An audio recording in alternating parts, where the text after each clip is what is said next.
Hey guys, Bill Competition Cars.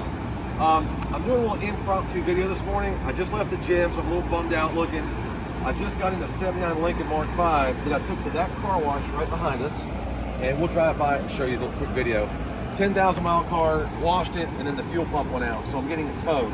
My son Christian, also my cameraman, picked me up in his Tesla, which we're going to review this morning. I'm going to tell you what I absolutely hate about this car, and then you'll get an idea of what you think about these Teslas. So hop in, Chris.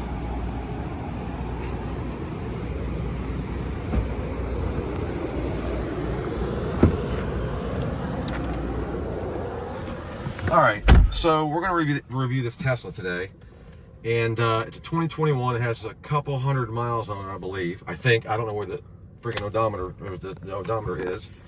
Let me figure out how to start it. Where's the key? This is the key, which is like a credit card, and I think you have to sit it here. Choose direction on touchscreen. All right, I'm looking for like a gear selector somewhere. You got to tap the damn thing. Tap to park. Scroll down to go reverse. Nice backup camera. And then swipe up to go forward. So again, you know, this is a very, very high-tech car. There's a lot of cool stuff, and I'm gonna go over those features. And I'm gonna tell you what I love and what I absolutely hate about this car. I will say Elon Musk is the man. I appreciate what he's doing with these cars. I get it. I'm not a boomer. I'm actually a Gen X. However, this is one of the things we'll go over with the steering wheel. However, being a Gen X, I take offense to when people use the boomer term. But it's like a boomer getting an iPhone 14 after having a flip phone when you get in this car. Look at this Eldorado over here. Let's talk to this guy. Hang on. Boss Hog. Hey man, nice. 75, 76. Nice. Is it for sale by chance? Honestly, man, I don't think there's a number in the world I'd take. I love it too much. What's the miles on it?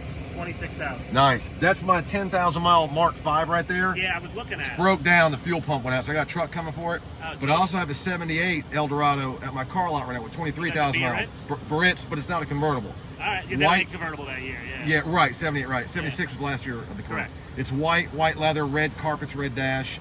So if you know where Competition Cars is, come by, man. I'd love to look at it a little closer. Yeah, sure. We're very cool. Boss Hog, I like to play I it. couldn't believe it was available. I had to take it. No doubt, absolutely. And that's a pretty rare color too. Yeah, do you know the color code by chance? No one ever gets it right. I don't know. I'd say it's probably something with rose in it. The name Rose. It's Ember Fire Mist. Okay, nice. Very nice. Yeah, I saw you pull up, so I told my son, we got to go here. I appreciate it. We're doing a little review on this Tesla right now. So yeah. you get from you hop out of an old 70s cars into this, it's like a different world. world. Completely. But very cool. But I own Competition Cars. Come by the lot with that car, man. I'd love to look at it a little closer. All right, we'll do it. My name is Bill. All right, Bill. Appreciate it. Thanks. Nice to meet you guys. Yes, sir. All right, back to the what I do. What are we doing here? I want to go forward. Okay, go ahead. Oh, forward. Okay, there we go. All right, let's get back to this Tesla. So, what do I love about it? We're going to demonstrate that in a little bit. There's no doubt that this has to be the fastest car in the world that you can buy unmodified. And I will challenge anybody to dispute that claim. So that's what's cool about it. There's a lot of There's a lot of technology in this car. But there's a lot of things that kind of piss me off. I got in the car last night. We're going out to dinner, me, Christian, and my wife. What's that beeping? It's your seatbelt. I have my seatbelt on. You don't have your seatbelt on. All right. So let's get back to the car. All right. First thing that drives me nuts. If you want to do the 12 o'clock lean, which when you're driving those old Cadillacs and Lincolns, you got your head at 12 o'clock, you lean back, and you look really cool. You can't do that with this car because it has this airplane-looking spaceship Yoke. That's what they call it. Yeah. Well, I call it a steering wheel. Okay. All right, so my man Elon, which again I respect him. I think he's cool as shit. You know, he does this. He goes over the top with all this modern technology. So it's actually pretty cool just driving like this. But if you want to do the 12 o'clock stance, you can't do that. If you want to, roll and turn left or right like that, you can't do that. I found myself trying to do that last night. I was like stumbling trying to turn the damn steering wheel. I find myself breaking the law a lot with this car for a couple of reasons. Number one, it's so incredibly fast. When you nail it, you're in almost 100 miles an hour in a matter of a few seconds. And then you also find yourself zipping in and out of traffic. So you kind of look like a douchebag when you're driving the car. It's not really intentional, but that's kind of one of the things that goes along with driving this car. And the other thing I don't like is the horn. I'm looking to blow the horn here, nothing. You gotta hit this button here, which you find yourself hitting it on occasion. And then the turn signals, I'm like looking for the turn signal stalk. It's not there. You have to hit these buttons here on the dash. Headlights, when you turn the headlights on, you have to hold this to make the brights go on. I don't like that. This is cool. I love music, and we're not going to turn the music on because we're monetized and you can't play music in the background. It's copyright infringement. It's got a pretty kick butt stereo system. You just tell them what genre of music you want to hear, and it plays it. So that's cool. I have also finding myself reaching for the air vents. Like, where the hell are the air vents? I want to adjust the air vent to blow directly on my face. I can't do it manually. I guess there's a way to do it through the. And that's the other thing. It's well, still you can't. You can put face, top vents, bottom vents. You just point it wherever you want it.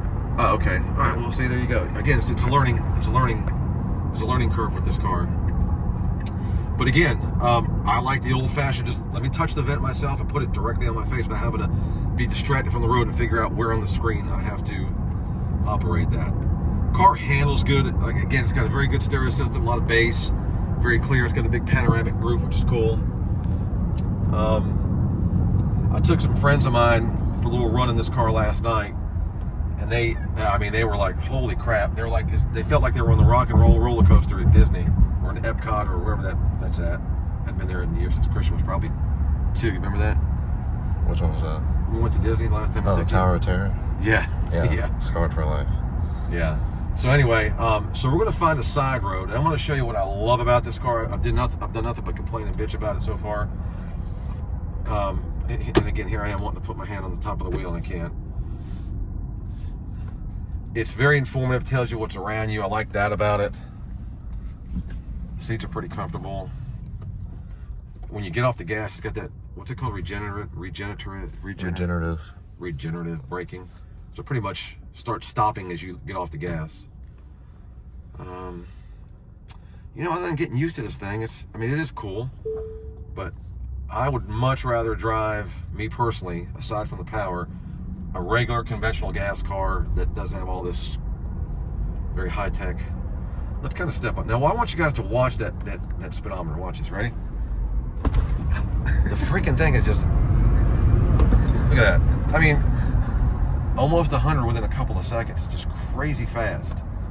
So again, that is cool. However, that will get you labeled as a douchebag. These people around me going, what's this guy doing? You're going to get, possible tickets, things of that nature. So unless you are a very disciplined driver, which, I'm not, unfortunately, this car will get you in trouble. It does have a lot of safety features. I think it could do, again, I'm driving, so I can't really demonstrate it. I don't really know how to get to the screens, but you can do a self-driving. There is, let's do the turn signals. We hit emissions. Again, Elon Musk, I love this dude. He's a trip. So watch the turn signals. Watch this right here. You can put your turn signals on and make it make farting sounds. Why a grown man would have thought that was a good feature for a car, I don't know, but it is cool. It's funny. Everybody that rides in this car, all right, let's stop. Everybody that rides in this car just laughs their butts off on that. And you can make this farting sound outside the car. So if you're sitting outside somewhere in a parking lot and the car's not moving, I won't do it while it's moving, will it? Only when parked. So when you're parked, you can hit the horn and it makes the farting sound outside. So you have someone walk by and hit the horn and it makes a fart sound. So again, Elon Musk, he's a strange fellow. Not sure why he thought that was a good feature to have, but it's there and it's cool and it brings out some laughs. So it's kind of cool. Charging it, Christian took this to the mall the other day to the quick charge, and I think it took him 30 minutes to get 3/4 or half. A little over half. So a little over half for 30 minutes. That's kind of annoying. Most people that buy these cars, they're going to have the quick charger at their house. It's 100. What's this car do? $1? It's up there. $50, $1.60. It's deep into the hundreds. Yeah, mid to upper hundreds.